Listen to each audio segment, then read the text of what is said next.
welcome to the Is It Just Me podcast with Jess and Luke, the show dedicated to your F1 opinions. I'm Jess and Luke is here with me to talk about a subject that, even though we're at the end of the first triple header, refuses to go away. And that's, of course, the old Racing Point, Tracing Point, pink Mercedes debacle. Renault has lodged another complaint or protest against both Racing Point cars after the Hungarian Grand Prix. And it's just something that has popped up and a lot of people are talking about. Is it a good idea? Is it a bad idea? Should more teams be copying successful cars? Is it against the ethos of Formula One? But it's just something that even though we are 3 races in, it just doesn't look like it's going to go away until we get the FIA's decision before Silverstone. No, and this is something that emerged in pre-season testing. Like, this has been a really, really long-running thing. We went to Australia, and that was one of the big talking points before the pandemic forced the cancellation of the race, as to whether or not that protest would be put through and what the FIA would make of it. And then, because of the delayed start to the season, we've just been sat waiting and waiting for this to really explode. And then over the last couple of weeks, it's really ignited. We've had so many sort of pop shots fired either way, from Renault back at Racing Point and McLaren getting involved, Ferrari even getting involved. And it's been, I think, one of the sort of defining stories of the early part of this F1 season, and definitely a very controversial topic as well, which is perfect for our podcast, and lots to get into today, definitely. It was made for this podcast, which is why we're discussing it. So the opinion of today's podcast is it just me, or should more teams do a Tracing Point? We're going to dive straight into Kieran, who has submitted a opinion that we're going to kick off the show right from the top with. I believe that Racing Point's Tracing Point is one of the smartest things I've seen in Formula One for a very long time. I mean, when the car was released in Barcelona, it was a massive surprise to everyone watching, but it's proven to work out for the team. You know, we've seen a lot of strong results coming from the Racing Point team, and I think the saltiness coming from the other teams on the grid is inevitable. We saw the same thing with Haas back in 2016, and I mean, it's just worked out for Racing Point. I mean, they were 2 seconds quicker in Hungary compared to last year, and I'm surprised I haven't seen something similar come from AlphaTauri and Red Bull, to be honest. I mean, it just makes perfect sense. I think this is the perfect solution for the smaller teams to gain on the bigger teams, and I think we're going to see a lot more in the future, which is not a bad thing at all. Before we dive into and unpackage exactly what Kieran's getting at, because I think a lot of people would agree with what he's had to say, what's the background here? Like, I know probably everybody's sick to death of hearing about it, but let's just line out exactly why there is even an issue around it. What's the background to it between the Mercedes and Racing Point relationship? Sure. So this obviously goes back to pre-season testing, and we got the first glimpse of the Racing Point RP20 car that they made for this year at the very start of pre-season testing. They rolled it out, and immediately everyone said that looks very similar to last year's Mercedes. The W10 car that won the championship was so dominant, and the more that I remember talking to our technical editor, Jake Boxall-Legg, and the more he looked at it, he was like, it's literally last year's Mercedes, but pink, and so became the pink Mercedes. And it definitely, I think, caused a lot of consternation among some of the teams who are maybe concerned that a team could produce a car that looks so similar to another car that we saw racing last year. And we went to Australia we knew that Renault and McLaren as well, who are Racing Point's closest 2 rivals in that midfield battle, they were both sort of questioning it and considering lodging a protest maybe. As I mentioned at the top of the show, that then got all put to one side when the race was cancelled. But then when we did get racing, the whole case reignited. And there was, after the first race in Austria, there was no protest lodged, so that suggested that things were legal. But that was quite a poor race for Racing Point, so there was really nothing for its rivals to gain. McLaren team principal Andreas Seidel said that there was no grounds for a protest, so they weren't considering it. But then Renault, their rivals, said there was grounds for a protest. And then at the second Austria race, officially lodged a complaint with the FIA around the brake ducts on the RP20 car and whether their design is too close to the Mercedes of last year and whether that might suggest some breach of the regulations about technology transfer and IP and things like that. And it's really sort of, I think, hit the core of the ethos, as you said, of F1. Like, what is the whole sport about? Andreas Seidel, again, he said that F1 risks becoming a copying championship, which was quite a strong statement to make if it allows this to slide and continue. We're still waiting to hear from the stewards and the FIA on what the ruling will be. We should get that before the next race at Silverstone. But yeah, I mean, this is an issue that I think speaks to a bigger picture. Renault Executive Director Marcin Bukowski, he spoke last Friday, and he said this isn't about brake ducts, this is about F1. Like, what does the sport want to be going forward? When you've got manufacturers like Mercedes, Ferrari, Renault all involved, all trying to sort of build their own cars, what is the point if there's just one car that is the quickest and therefore everyone makes the same thing?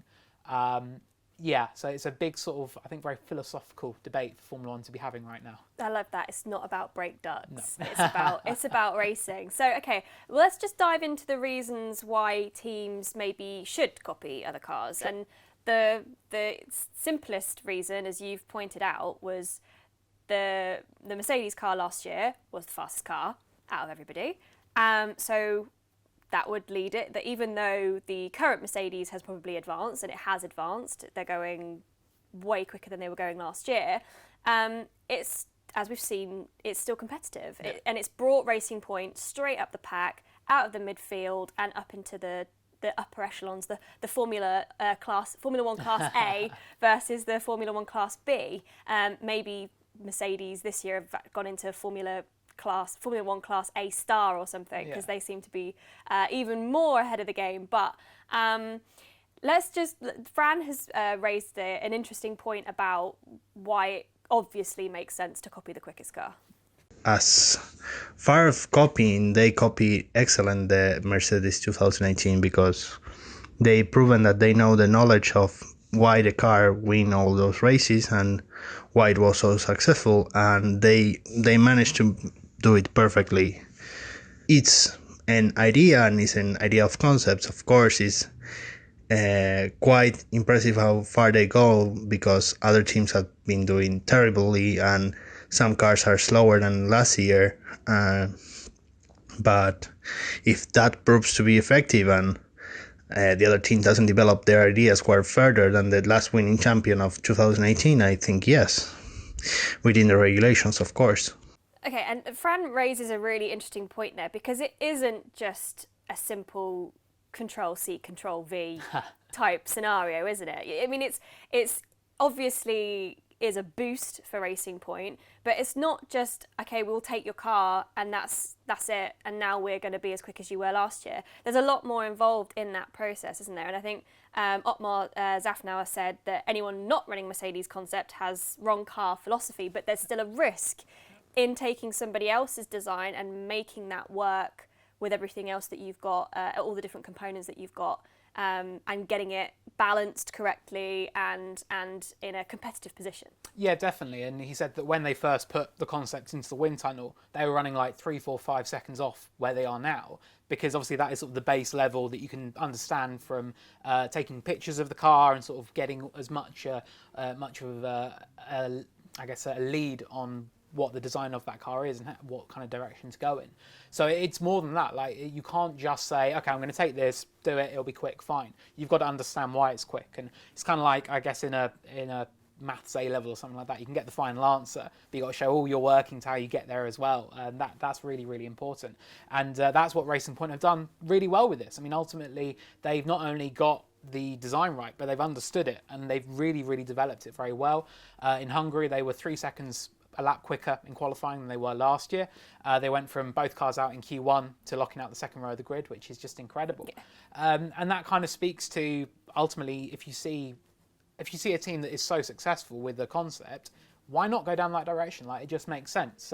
Over the last weekend, we had Dave Robson from Williams. He was talking about Mercedes, and he called their car borderline outrageous, which is a wonderful quote. But that is the kind of thing that Mercedes are doing. And Racing Point have kind of gone, well, look, budget's no longer an issue. We're not sort of thinking, look, we've just got to do what we can. They've got the money to go take a risk and do something like this, and not think we need to be 5th in the Constructors' Championship or we're going bust. So they can roll the dice, and they've done it perfectly, and it has worked. And as you said, they've kind of bridged that gap to the front runners. And actually, even, I mean, they've definitely jumped Ferrari. arguably we're ahead of Red Bull even in Hungary this weekend just gone. Were it not for Max Verstappen's superb drive to second, they probably would have been on the podium. So it's like that. It just makes sense. Like, why wouldn't you want a quicker car? And if you see someone doing it the right way, as Mercedes obviously have done with all their success, why not think, well, I'll take some inspiration from them?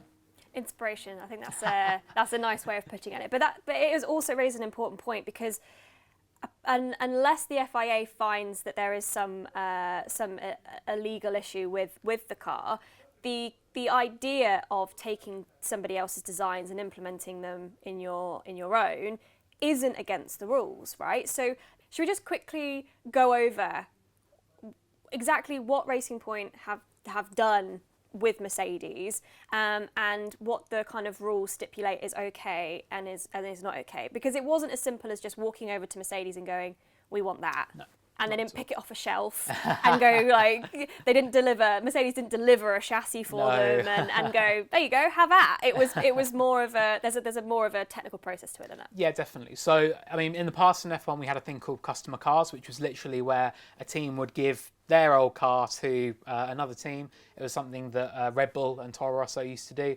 and that was outlawed many years ago. So that's no longer a thing now. And there are very set rules about a team must build and construct a car all by its own accord and can't take design from any other team.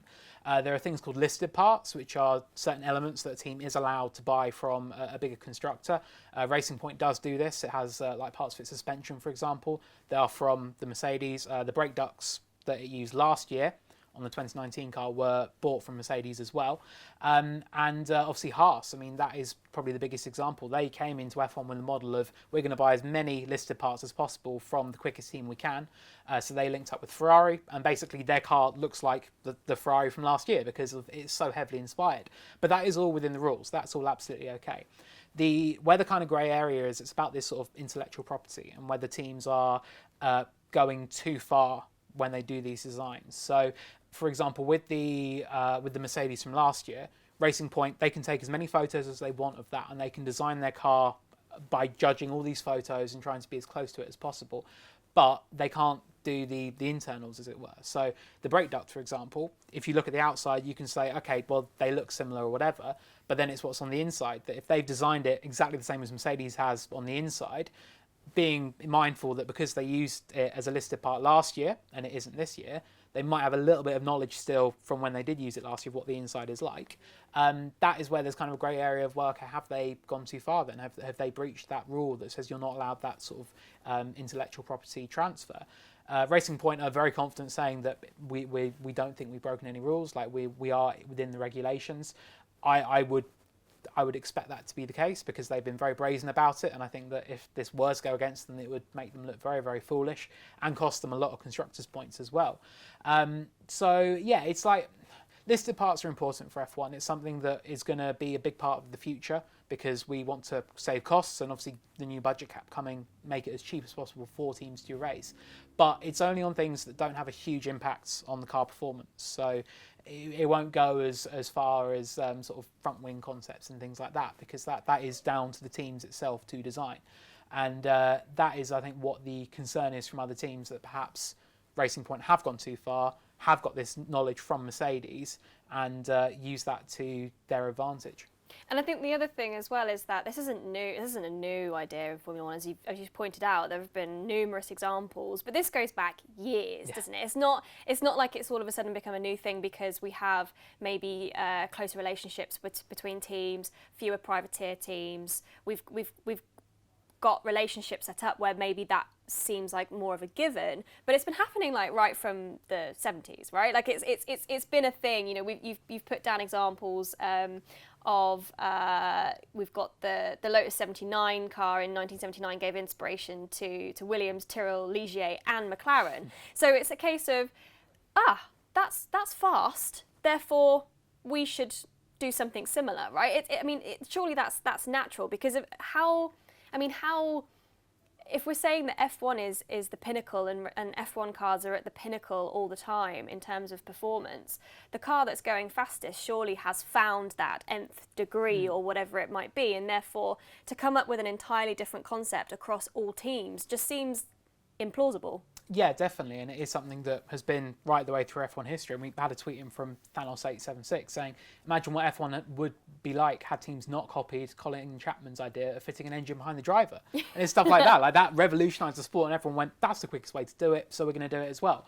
And yeah, it's inevitable. You think in 2010 when McLaren had the F duct, or 2009 with the double diffuser, teams did it, and everyone else went, damn, that's quick. Like, that's the best way to do it. Therefore, we'll jump on board as well. And even this year, we saw Mercedes in pre-season debut their dual-axis steering system, which is like so innovative, so clever.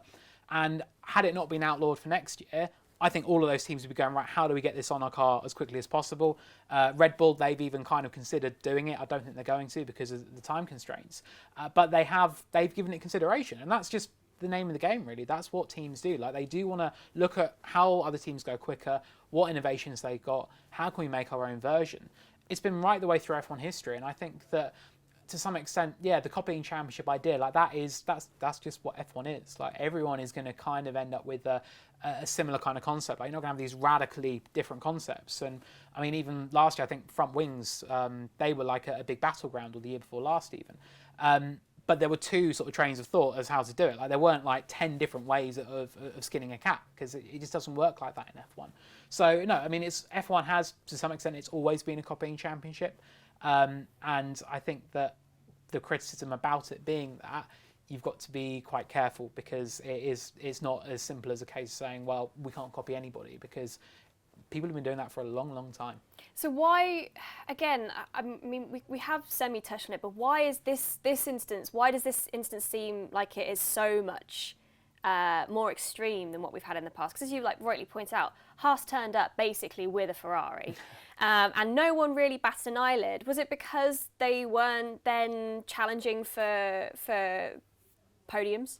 Yeah, basically, like Haas, when they did it, when they initially did it in sort of 2016, 2017, that caused some issues sort of between its other midfield teams, and I believe Racing Point was one of the biggest, then Force India, one of the biggest critics of it. But I think that the fact is that Racing Point have taken it to such an extreme and been so open about it as well. Like Haas, they all know, like, a lot of the aerodynamic design and stuff is as we want it to be, and that's on us. Whereas Racing Point have gone, no, that was quick, so we're going to do that as well. Why not? And that, I think, is what has rubbed people up the wrong way, and the fact that they are so competitive. Like, ultimately, they are now fighting for podiums to be the second fastest team, which for a team that 2 years ago was in big financial danger, I mean, that's an incredible comeback story. And I think that they would happily accept, like, they've not done it because they found this like magic key that's unlocked all this performance in their car, or they've sort of invested in all the right places and everything like that. They've done a brilliant job operationally, absolutely. But it is literally that they've gone, look, we're going to roll the dice, see if it works, copying last year's title winner. And by the first looks of things, it really, really has worked. So why haven't, apart from the Haas example that we've pointed out, why haven't more teams done that? Why is it? Why? Because I think this is a little bit about what maybe why it's causing such an issue, is because teams be mad they didn't think of it before. One of the things about Formula One as well is, like, there's so much back and forth between teams trying to find, it's so competitive that they're basically trying to find any and all excuses in order to either outlaw parts. I mean, you raised the DAS situation between Red Bull and Mercedes. They complained about it. It seems to be the case of, we're going to complain about this and try and get this outlawed and banned, and if it's not, then we'll apply it to our car. So it's almost like, okay, well, whilst we're waiting for a decision to be made on whether this is fair or not, we're going to buy us some time by hopefully getting it banned, and then if not, we'll then invest the time in making it, as you pointed out. But yeah, I can't, for me, I can't think why people haven't done this before. And maybe we have got a few opinions coming through from fans, and a few points that we've outlined as to why maybe, as you said, or as we outlined at the top of the show, why it might be unsporting. But to me, as you've rightly pointed out, like it's brought Force India so far forward and increased the competitiveness of the field. We're not just looking at Red Bull, Ferrari, Mercedes battling it out for podiums. We're looking at at Racing Points, and I guess, you know, McLaren has been up there. They weren't up there last weekend. But to me, it's just like, if we have more competitive teams on the grid, I'm all for it. It just seems to be that, you know, if it's a difference between having, you know, 4 or 5 teams be more competitive. Like, imagine if Williams had last year's Mercedes. And the thing is about with Williams, and it's something that maybe has been a thorn in their side forever, as their pride. You know, they're a very proud outfit. They're one of only 2 teams that produces absolutely everything themselves in-house in the factory, which is an extreme kind of operation. But if you are struggling financially, or you are uncompetitive, I mean, what's the point? You know, why not seek help from those that have had success? Yeah, it is definitely a bit of pride, and Williams in particular, they've always said we're proud to be an independent constructor, and my understanding is that Mercedes said to them, look, we could have a lot closer technical collaboration, and Williams refused that point blank a couple of years ago. So Mercedes turned to Racing Point or Force India as they were then, and that led to some of the listed parts agreements.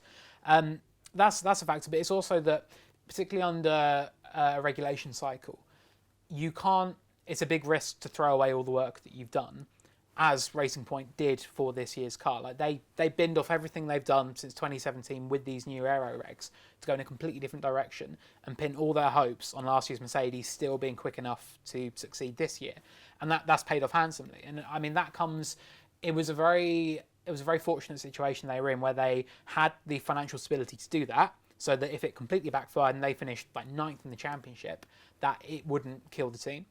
Also, that they knew when the next regulations were coming. So in 2021, it was planned for. Now 2022, everything's going to change again. And it won't be that you can design off last year's car, because it's going to change that much. But they knew that was coming. So that basically, if they did completely mess this up, it would only be 1 year that they would be hurting. Those are some of the factors that definitely do come into it, and that's why I think some of the other teams are adverse to wanting to do that. But a lot of it does come down to pride, and even McLaren. I mean, they were Mercedes' works team for a good sort of 15 years, and like they built up a very strong relationship there. And then they were a Honda works team, and now they've become a customer team really only in the last sort of 3 or 4 years. And for them to change that kind of point of view and think, well, okay, we're going to be just someone who gets all our parts from someone else, that's very difficult for them to do.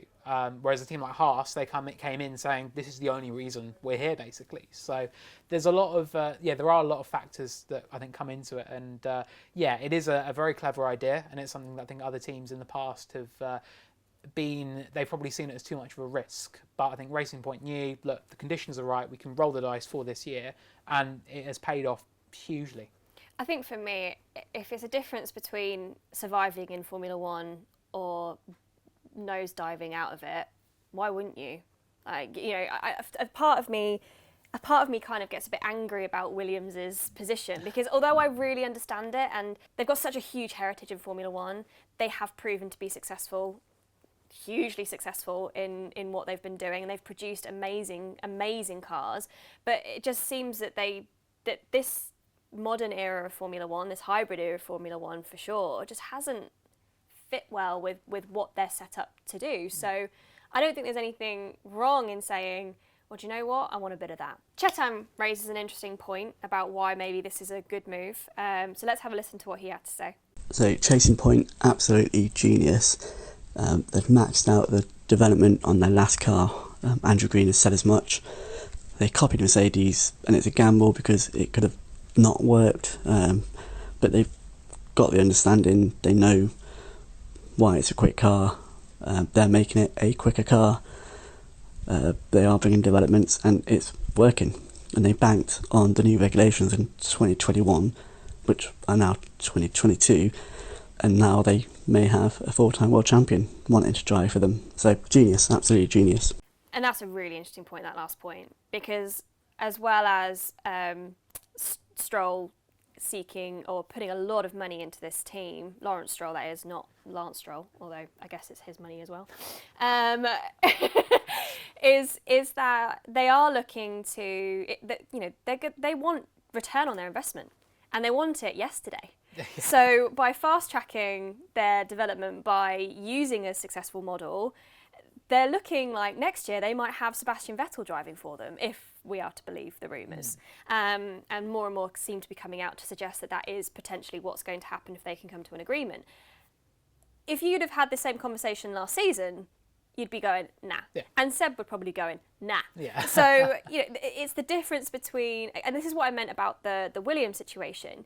If drivers want to drive for competitive teams because that's the nature of competition. You don't want to be a loser. You don't want to be stuck in the midfield. It's a little bit like what we were talking about last week about Sainz wanting to go to Ferrari. You want to be going to those teams that are going to be delivering you potential world championships, at the very least a couple of podiums. So in that respect, like that's a genius move, and one that you can't really. You can't really put to one side and just go, that doesn't really matter. That's massive. Vettel would never be going to Racing Point if he didn't know that next year, that Racing Point, that last year's Mercedes, which looks like it's going to get quicker and quicker as they add more improvements, is going to be next year's Racing Point. Yeah. So exactly. it's the difference between. It just made Racing Point completely way more attractive and way more competitive. So what's the problem with that? 100%, and I think it's really raised the status of the team, and because it is, I mean, the story always was that, okay, it's great that Force India, as it was, has been saved and that it's still on the grid, but now it's not only still on the grid, but it's like properly competitive, and in talks, and as far as I'm led to believe, like it's going to happen as long as they can get everything agreed. Sebastian Vettel racing for them next year, which, a year ago you'd say, well, what's happened there? Like, how is that possible? We know they've got the rebrand for next year as well, when the team will become Aston Martin, and there's a lot hinging on that basically to bring this great sort of mark and brand back to Formula One, and to get a 4-time world champion like Sebastian Vettel to lead that project. I mean, that's absolutely huge for them. But again, that wouldn't have been possible 12 months ago, and that wouldn't have been possible without having this super quick car that, as you say, again, the conditions have just been like right, that for next season this car will be racing again. You'll have the 2019 Mercedes racing in 2021, which is incredible, really.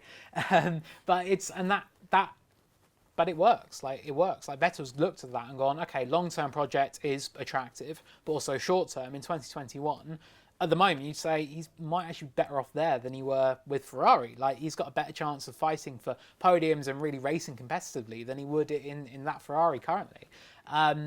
So, I mean, it's huge for the status of the team. And as you rightly say, like, if Williams had done this and took that big step forward in performance, which they've done by their own accord this year anyway, but had it happened a couple of years ago and they were already sort of building on that foundation, then it would be huge. Because again, like, I know Racing Point don't really need it, but in terms of sponsorship, like, it's big for possible sponsors to say that we are competitive and we're strong. And McLaren has proved that. Like, they've got all these sponsors now because they are competitive, because they're running at the front of the midfield and scoring podiums.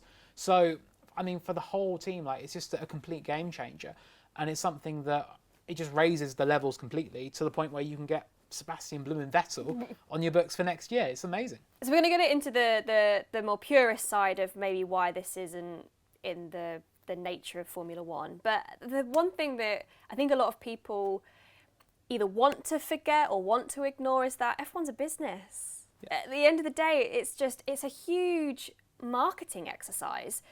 Williams has Williams Advanced Engineering. They are a business. They're not just here to have fun. They're not just here to go racing every other weekend or 3 weekends in a row as it has been this season.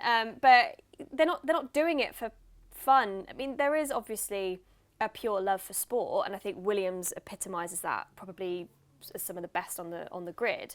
But it's not, unless there is a kind of a dividend being paid back to whatever the parent company is, or Gene Haas is not there just for his love of racing, even though he loves racing. He's there to sell parts. Yeah.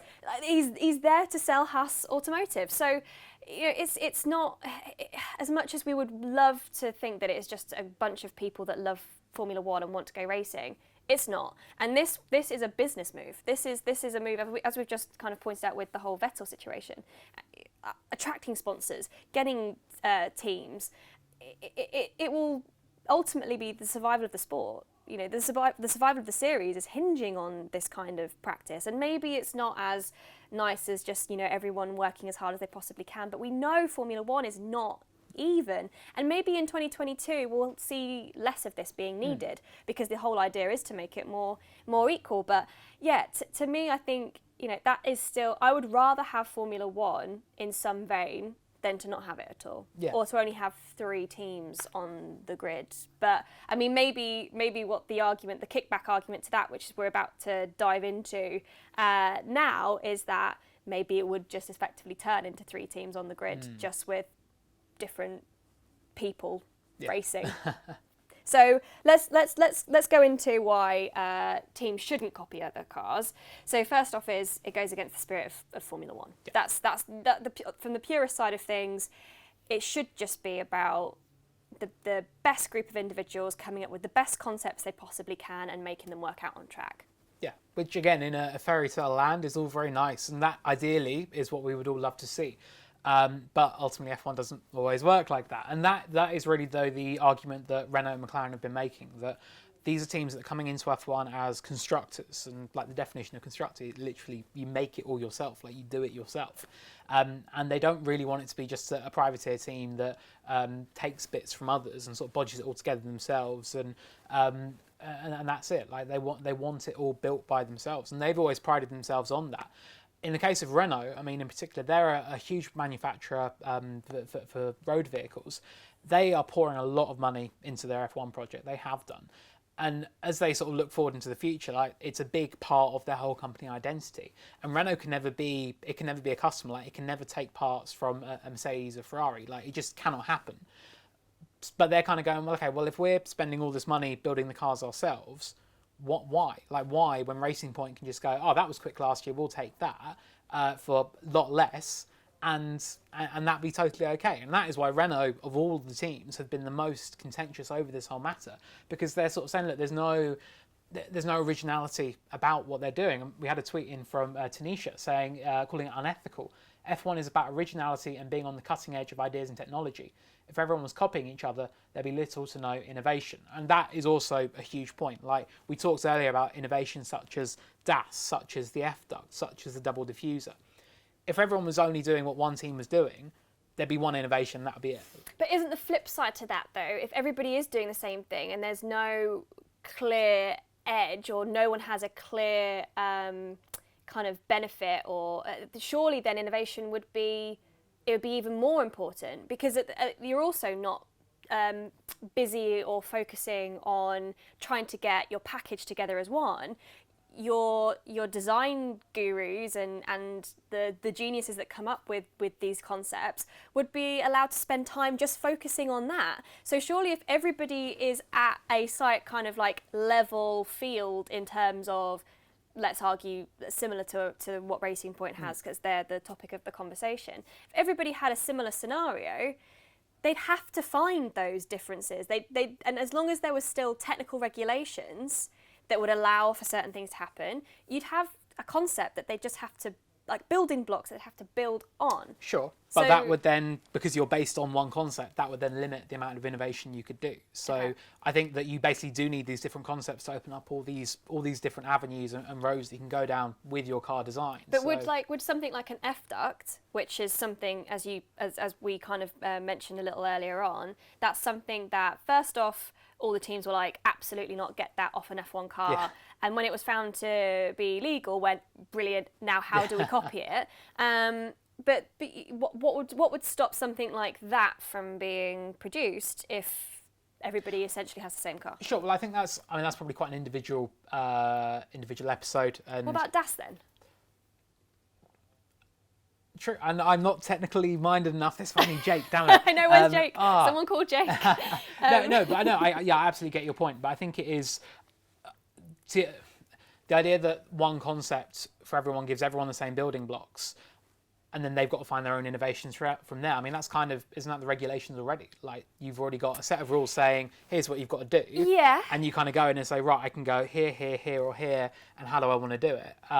So you may as well just give them this massive open book, instead of like pointing them in the right direction, or one right direction with Mercedes' concept, for example, because I think that would be that would be quite limited, maybe. So I think when we talk about innovation, like it's maybe some of the one-offs like F-Duct, like DAS, things like that. I think it's sort of maybe a wider kind of concept thing that we don't. Do we want every car looking exactly the same, or do we like sort of saying, oh, that front wing's a bit different to this one, or whatever? And as long as it doesn't give us blooming walrus noses again, I'll be happy. But even that, like, I mean, when we had the 2014 and those rather unfortunately shaped noses, that like everyone kind of did their own different thing, and they all looked absolutely awful. Just comparing nose tips. I'm avoiding other descriptors for this, but it's it's like everyone kind of did their own different thing, and you say, okay, that car's different to that one, or whatever. And that's quite nice, sort of seeing that visual difference. Like, not everyone's just doing the same, and we're not going, oh, that one's pink and that one's silver. It is quite nice to actually have that kind of design variation, I think.